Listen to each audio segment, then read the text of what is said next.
Hello friends, आज फिर से मेरे वीडियो में आपका स्वागत है। आज हम आपको बताने वाले हैं प्रीवियस ईयर क्वेश्चन पेपर जो कि 2011 से लेकर के 2024 तक का जितना भी प्रीवियस ईयर का क्वेश्चन पेपर है जो आपके बोर्ड एग्जाम में पूछा हुआ वो सब आपके लिए हम लेकर के आए हैं। और ये किस चैप्टर से है? तो ये आपका मैट्रिक्स चैप्टर से, मैट्रिसेस चैप्टर से, जो कि चैप्टर नंबर 3 है। ठीक है, तो ये चैप्टर नंबर 3 का है। और आपको बता देते हैं कि इसी तरह से हम आपके लिए सारे चैप्टर का 2011 से लेकर के 2024 तक जितने भी अभी तक पूछा हुआ सवाल है वो सब आपके लिए हम लेकर के आते रहेंगे। ठीक है, और आपको बता देते हैं कि इसी तरह से हम चैप्टर नंबर जो डिफरेंशिएशन है उसका डाल चुके हैं क्वेश्चन, और इन्वर्स ट्रिगोमेट्रिक फंक्शन का भी क्वेश्चन डाल चुके हैं। ठीक है, तो उसको भी आप जा कर के देखिए, प्लेलिस्ट बना हुआ है, उसमें सभी वीडियो आपको मिल जाएगा। और इसी तरह से आगे आने वाले वीडियो अगर चाहते हैं कि आप तक पहुँचे तो हमारे चैनल से दोस्तों ज़रूर बने रहिए। और कैसा लगता है वीडियो आप बताइए कीजिए, ताकि इससे हमको और मदद मिले। ठीक है, तो आइए आपको दिखाते हैं। हाँ, आपको लग रहा है कि सर 2011 से लेकर के जो 24 तक क्वेश्चन बता रहे हैं, लेकिन 2011, 12, 13 में वो सब जो सिलेबस है हम लोग का सिलेबस में कम किया हुआ है। तो बिल्कुल सही आप सोच रहे हैं, जो आपके सिलेबस में नहीं है वो क्वेश्चन हम आपको इसमें बता देंगे कि कौन कौन से कट किया हुआ है। लेकिन फिलहाल सभी क्वेश्चन आपको दिखाएंगे, जो कट किया हुआ वो भी और जो नहीं किया हुआ है वो भी। ठीक है, जो इन्वर्टिबल मैट्रिक्स से जो फाइंड आउट करना है उससे क्वेश्चन कम किया हुआ है, टॉपिक दिया हुआ है। ठीक है, तो चलिए स्टार्ट करते हैं। तो आप देखिएगा, वीडियो में लास्ट तक बनिएगा और लाइक करना ना भूलें दोस्तों, और शेयर ज़्यादा से ज़्यादा करें। तो आइए आपको बताते हैं।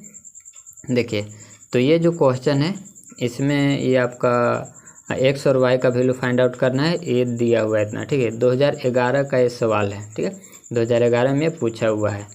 और इसके बाद क्वेश्चन नंबर सेकेंड है। सेकेंड में ए माइनस बी आपको फाइंड आउट करना है।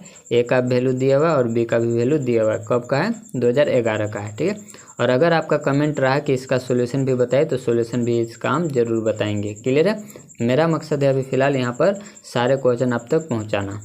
इसके बाद क्वेश्चन नंबर 3 है। क्वेश्चन नंबर 3 देखिए, ए का वैल्यू दिया हुआ है, मैट्रिक्स ए दिया हुआ है, आपको ए इन्वर्स फाइंड आउट करना है। ये जो आपका चैप्टर में है ये आपका फाइंड आउट नहीं करना है, नया वाला जो चैप्टर है उसमें कट किया हुआ है। ठीक है, लेकिन इससे आपका टॉपिक दिया हुआ है, लेकिन क्वेश्चन इससे नहीं दिया हुआ है। ठीक है, तो आपका मर्जी, अगर मन होगा बनाने का तो बना लीजिएगा। इसके बाद आगे बढ़ें तो इसी में आगे है hence solve the following equations. इसको सॉल्व करना है, ये आपके है सिलेबस में। ठीक है, ये आपको सॉल्व करना है। चलिए इसके बाद आगे बढ़ें तो नेक्स्ट है क्वेश्चन नंबर 4। क्वेश्चन नंबर 4 देख लीजिए। तो इसमें जो क्वेश्चन नंबर 4 है, ए दिया हुआ है इतना है, बी भी है और सी भी है। तो आपको पता वेरीफाई करना है A plus B minus C equal to A plus B minus C, ये आपको वेरीफाई करना है। ठीक है, और इसके बाद क्वेश्चन नंबर 5 है। क्वेश्चन नंबर 5 देखिए, ये 2012 का है, ये 2012 का है। ठीक है, ये भी आपका 2012 का सवाल है। ए का वैल्यू दे रखा है और आपसे पूछ रहा है A plus A inverse equal to I2 होता है कि नहीं। ठीक है, तो इतना होता है, आपको अल्फ़ा का वैल्यू फाइंड आउट करना है। क्लियर है? चलिए आगे बढ़ते हैं। नेक्स्ट हम देखते हैं क्वेश्चन, ये 2012 का था। क्वेश्चन नंबर 6, ये भी 2012 का सवाल है। ये आपको सॉल्व करना है, ये आपका नए सिलेबस में जो नहीं है ना वो आपको हम बता देंगे। ठीक है, तो ये आपको सॉल्व करना है, हाँ, मैट्रिक्स मेथड का यूज करना है। इसके बाद और करके पूछा हुआ है, और करके यहाँ पर दिया हुआ है find the product of two matrices A and B. A और बी दे रखा है तो दोनों का प्रोडक्ट फाइंड आउट करना है। इसके बाद ये जो क्वेश्चन नंबर 7 है, ये 2013 का सवाल है।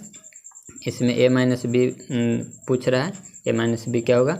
इसके बाद आगे चलते हैं तो ये क्वेश्चन नंबर 8, ये भी 2013 का है, गलती से यहाँ पर अगर ये 2013 का है। ठीक है, इसके बाद आगे चलते हैं तो नेक्स्ट है, ये क्वेश्चन देख लें दोस्तों। यहाँ पर आपको क्या फाइंड आउट करना है। हाँ, इसमें भी थोड़ा सा मिस्टेक है यहाँ पर, ये जो है ए बी के होल के पावर इन्वर्स है, ये ऐसे है। क्लियर है? चलिए आगे बढ़ें तो नेक्स्ट है और करके दिया हुआ है, तो और ए इन्वर्स यहाँ पर फाइंड आउट करना है।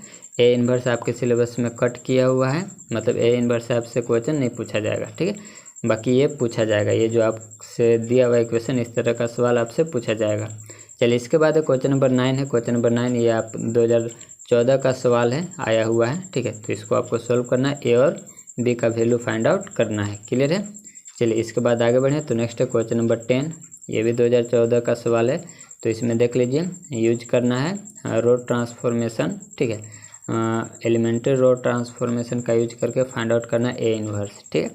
या फिर तो ये आपका कट किया हुआ है, जो ट्रांसफॉर्मेशन है ये सब आपका कट किया हुआ है, ठीक है, ये आपका। फिर इसके बाद ये आपका है सिलेबस में, इसको आपको सॉल्व करना है।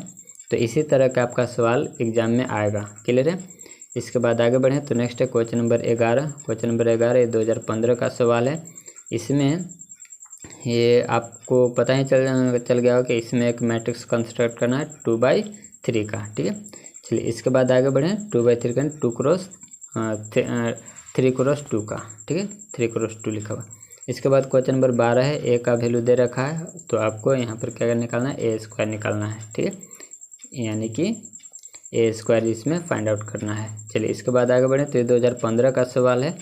और क्वेश्चन नंबर 13 आपसे पूछ रहा है कि using elementary row transformation find the inverse of matrix A. यहाँ पर ए मैट्रिक्स दिया, 2015 का सवाल है और करके इसमें दे रखा है, ठीक है। चलिए इसके बाद आगे बढ़ें तो नेक्स्ट है क्वेश्चन नंबर 14।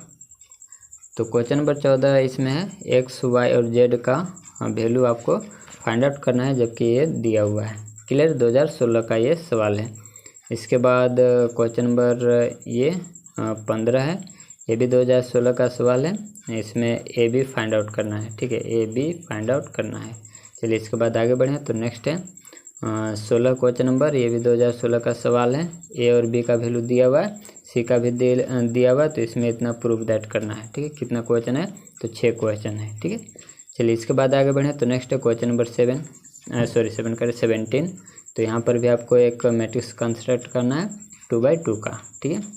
तो ये 2017 का सवाल है, 2017 में आया हुआ था। और ये क्वेश्चन नंबर 18 है, आपको सॉल्व करने के लिए कह रहा है linear equation using matrix method. तो ये लीनियर इक्वेशन दिया हुआ है, मैट्रिक्स मेथड से इसको सॉल्व करना है। ये बिल्कुल आपके सिलेबस में है, ठीक है। इसके बाद आपका ये है इन्वर्स मैट्रिक्स से आपको फाइंड आउट करना है, ठीक है, ए इन्वर्स आपको फाइंड आउट करना है। तो इससे आपका सवाल नहीं आएगा, ऐसा वाला आपका सिलेबस में नहीं है, ठीक है। सिर्फ टॉपिक दिया हुआ है, फिर भी आपको बनाने आना चाहिए। चलिए आगे बढ़ते हैं तो नेक्स्ट है question number 19। Question number construct करना है, ठीक है, समझ गए हैं, 2018 का ये सवाल है, क्लियर है। और अगर दोस्तों इसी तरह से आप चाहते हैं chemistry, physics, biology, computer science या फिर किसी भी सब्जेक्ट का अगर आप चाहते हैं कि इसी तरह से क्वेश्चन मिले, तो आप कमेंट कीजिएगा, हम आपके कमेंट को ध्यान में रखेंगे और नेक्स्ट वीडियो उसी के अनुसार अपलोड किया जाएगा, ठीक है। फिलहाल इस सभी सब्जेक्ट का अपलोड किया जा रहा है, आप उसको अच्छे से देखिए। चलिए इसके बाद क्वेश्चन नंबर 20। तो क्वेश्चन नंबर 20 से देख लीजिए, कर रहा है solve the system linear of equation using matrix method. तो ये आपको दे रखा है, 2018 का सवाल है, ठीक है। इसके बाद आगे बढ़ते हैं तो नेक्स्ट है, चलिए इसके बाद है क्वेश्चन नंबर 21। तो क्वेश्चन नंबर 21 से देख लीजिए, इसमें आपको एक्स और वाई का वैल्यू फाइंड आउट करना है, 2019 का सवाल है और ये कंडीशन दिया हुआ है, क्लियर है। चलिए इसके बाद आगे बढ़ते हैं तो क्वेश्चन नंबर 22 में ए मैट्रिक्स है दिया हुआ, तो आपको शो करना है, सो दैट है, ठीक है, तो इतना शो करना है। और उसके बाद ए इन्वर्स भी फाइंड आउट करना है, 2019 का सवाल है। इसके बाद आगे बढ़ें तो नेक्स्ट है क्वेश्चन नंबर 23 में देखिए क्या करा है, यूजिंग मैट्रिक्स मेथड, ये लीनियर इक्वेशन को सॉल्व करना, 2019 का सवाल है। इसके बाद आगे बढ़ें तो ये आपसे इन्वर्स, इसका इन्वर्स पूछ रहा है कि इसका इन्वर्स क्या होगा, इस तरह का सवाल आपके सिलेबस में नहीं है। चलिए इसके बाद आगे बढ़ें तो नेक्स्ट है आपका क्वेश्चन नंबर 24। तो क्वेश्चन नंबर 24 में आपको x + y + z का वैल्यू फाइंड आउट करना है, ठीक है। ये आपका 2024 का सवाल है, क्लियर है, ये 2024 का सवाल है। इसके बाद आगे बढ़ें तो नेक्स्ट है आपका यहाँ पर matrices and B are invertible of each other if. तो 4 ऑप्शन इसमें दिया हुआ था, 4 ऑप्शन इसमें दिया, तो ऑप्शन नहीं दिए हैं, सिर्फ क्वेश्चन आपको दे रखे हैं, ठीक है। ये 2024 का सवाल है। और अब किसी भी ईयर का आपको क्वेश्चन पेपर चाहिए, क्लास 12th का किसी भी सब्जेक्ट का, तो आप हमें बताइए, खैर सभी का अपलोड किया हुआ, आप उसको जा कर के देख सकते हैं, ठीक है। इसके बाद नेक्स्ट है question number 26, using matrix method solve the following system of equation. तो ये आपका लीनियर इक्वेशन दिया हुआ है, कब का है, 2024 में। देखिए 2024 में ऐसा ही आपका सवाल आएगा, क्लियर है। चलिए इसके बाद आगे बढ़ें तो नेक्स्ट है आपका क्वेश्चन नंबर 27। तो 27 में देखिए एक्स और वाई का वैल्यू फाइंड आउट करना है, कब का है, 2020 का इस सवाल है। इसके बाद आगे बढ़ें तो नेक्स्ट है क्वेश्चन नंबर 28। तो क्वेश्चन नंबर 28 ये भी 2020 का सवाल है, ये भी वही मेथड से फाइंड करना है, ठीक है, मैट्रिक्स मेथड से फाइंड आउट इसको करना है, लीनियर इक्वेशन को। इसके बाद और करके दिया हुआ है, तो और करके दिया तो इन्वर्स फाइंड आउट करना है, ये आपके सिलेबस का नहीं है। चलिए इसके बाद आगे बढ़ें तो 29 है। तो 29 में देखिए ए का वैल्यू दिया हुआ है, तो आपको 3a फाइंड आउट करना है, कब का है, ये 2023 का सवाल है। फिर इसके बाद क्वेश्चन नंबर 30 है, a and b are 2a square matrices. तो आपको क्या करना है, a प्लस बी ट्रांसपोज आपको फाइंड आउट करना है, क्लियर है। चलिए तो 2023 का ये सवाल है। इसके बाद है क्वेश्चन नंबर 31। तो क्वेश्चन नंबर 31 देख लीजिए। क्वेश्चन नंबर 31 में आपको ये 2023 का सवाल है, एक्स और वाई का वैल्यू फाइंड आउट करना है, ये आपका कंडीशन दिया हुआ है, क्लियर है। चलिए इसके बाद आगे बढ़ते हैं तो नेक्स्ट है क्वेश्चन नंबर 32। तो क्वेश्चन नंबर 32 आपका ये रहा, 2023 का सवाल है और आपको सॉल्व करना है मैट्रिक्स मेथड से। तो ठीक है दोस्तों, ये था आपके लिए प्रीवियस ईयर का जितने भी क्वेश्चन पूछा हुआ था चैप्टर नंबर 3 से, वो सब आपके लिए हम लेकर के आए हैं। इसी तरह से आप को सभी चैप्टर का चैप्टर बाय चैप्टर का प्रीवियस ईयर क्वेश्चन आपको मिलेंगे, इसीलिए आप हमारे चैनल को सब्सक्राइब जरूर कीजिए और बताइएगा कि वीडियो कैसा लगता है, इससे हमें मदद मिलता है। और किसी चैप्टर का अगर आपको चाहिए तो भी कमेंट कीजिएगा, सॉल्यूशन वगैरह अगर चाहिए तो भी बताइएगा, ताकि हम इस तरह से आपको मदद करते रहें। तो मिलते हैं अगले वीडियो में, तब तक के लिए धन्यवाद।